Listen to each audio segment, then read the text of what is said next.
Okay, YouTubers, here we go. Uh, as I've mentioned in the past, I have had one of my past things with the hobby farm when it was bigger and more of a project. As you can see, I got pictures of some of the livestock. Um, Now this here's probably, I think, 94. I'm pretty sure these are pictures my mom took of the area and of the livestock. But anyway, uh, one of our fellow YouTubers, he'd caught on, he'd listened close enough to the video to catch that I had bigger hobby farm and stuff in the past, and kind of wanted to see something like this. So on that note, y'all go check out his channel, IP Farms, Mr. Nelson over there. Anyway, Mr. Nelson, here you go. Let's see here. Now this cow here is the one that started it all for me. She was a polled Hereford. Her mother was registered, and I bought her in it'd been fall of probably 84, 85. But my grandfather talked me into buying her because this cow, she was the calf, and her mom was at a place called Billy Creek Village over by Rockville, Indiana. After the Covered Bridge Festival, they had to get rid of the livestock because no one would be there to take care of them, and they was going to sell them. So I worked 2 weekends at Billy Creek Village during Covered Bridge Festival so I could afford to buy this cow. And I kept her for several years. Several nice calves out of her. Now, we never had a bull of our own. Luckily, my dad knew enough of the local farmers in the area and was friends with them to where he could get a bull borrowed off of them if they didn't get out of their lot, away from their cows for a short period, and that's when my cows get bred. Unfortunately, it'd be a sequence of everybody else. I'd be calving in the summer, sometimes winter. It'd be all over the place. But anyway, this one got me started. This is my first cow I bought. A Hereford breed cow. She was a big pet. There's another picture of her, I believe. Right there. Now, this property here you're seeing pictures of, we didn't own this property. This was a friend of the family that owned the ground and got my dad doing the farming more, and they got me into it more. And anyway, that's my Hereford. And that is one of the other calves. It's actually a cow, but it's one I bought off of my dad and the guy that he was in halves with to build my herd, part of the herd up. I think we actually wound up having 25 or 30 cows at one time during this time period. But like I said, this is about 94, I believe. I believe this Black Baldy, if I'm thinking right, this is one of the calves out of that Hereford that I'd kept back and bred for several years. I think there's another one of the cows. This is probably one of the cows my dad had. And that's one of the cows that I raised from a calf and put with my herd. There's none of my dad's cows, Angus. That's what we ran, was Hereford and Angus, Hereford Angus crosses, Baldies. Just flip through some pictures there of just different cows. You know, there's another Baldy cross. There's another picture of him. That, like I said, this is a different property, one that we didn't own, but now this is one of my dad's cows he had for years. Had a lot of nice calves tossed out of her. There's another picture of the cows and calf. Got a couple cows there. And this picture, I believe, is actually at the property I used to own, because that looks like the creek bank in the background. But we had some Herefords over there. Another picture of them. And then here's some more pictures of cows. I'll bore you to death with pictures of cows. Yeah, Hereford Angus crosses. The no purebred. This actually was my wife's cow.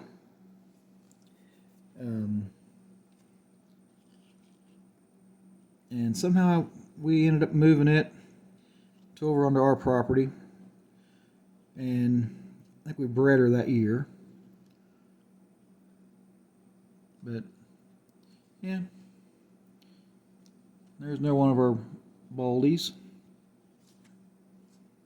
There's another one. And another old black Angus.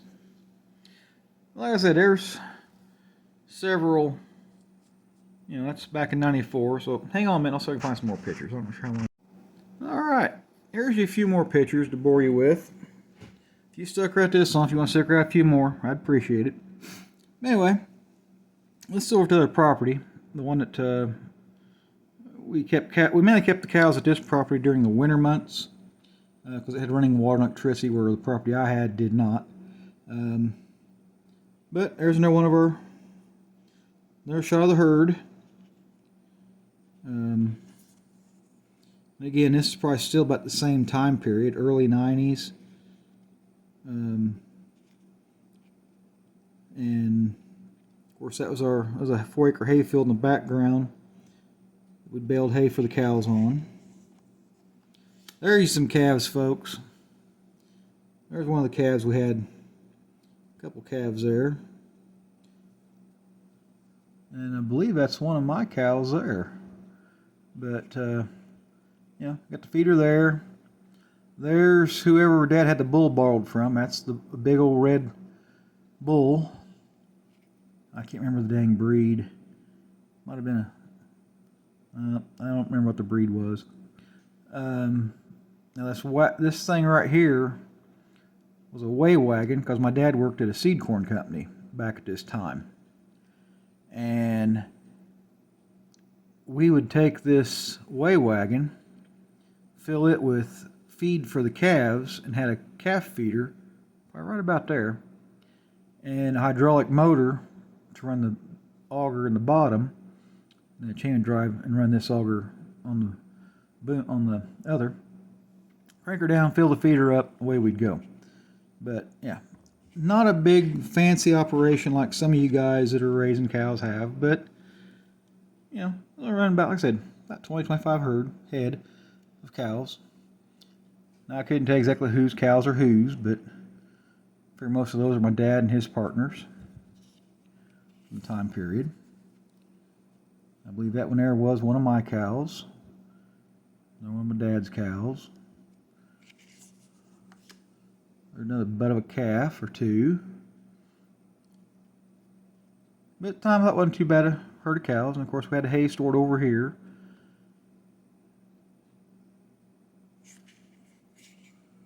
And then there's a couple of baldy calves for you. An old cow. Some more cows for you. There's your calf going out. They can go out this way and then off and up to eat hay out of the round bale feeder there. They go up and then off into the woods from that location. There's one playing hide and seek. I'll tell you more on this building here in just a second or two.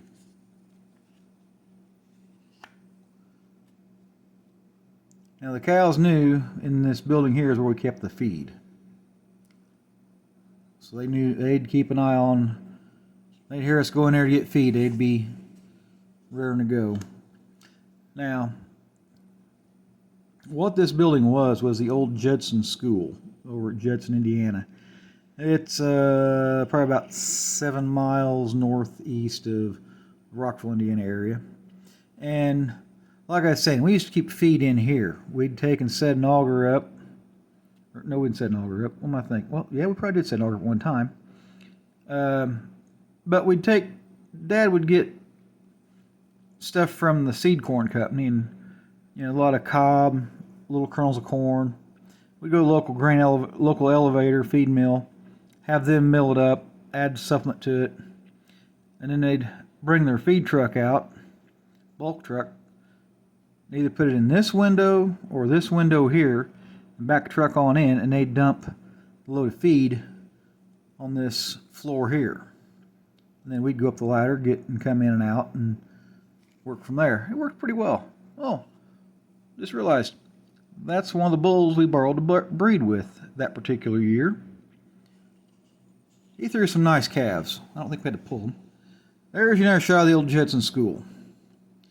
Now, I will tell you that this building is no longer there.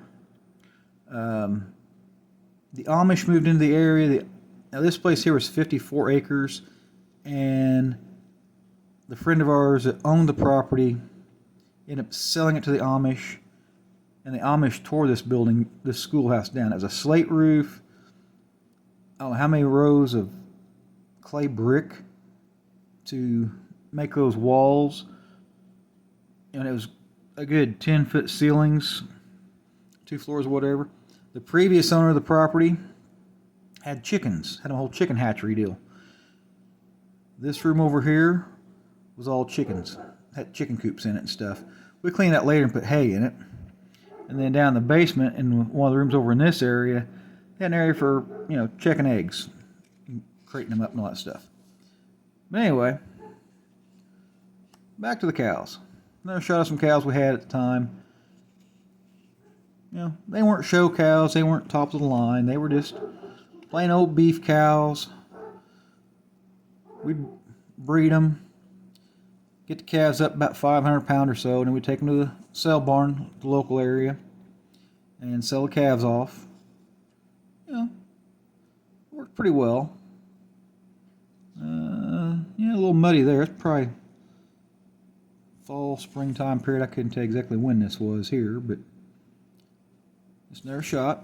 Oh, little more toy trucks. Anyway,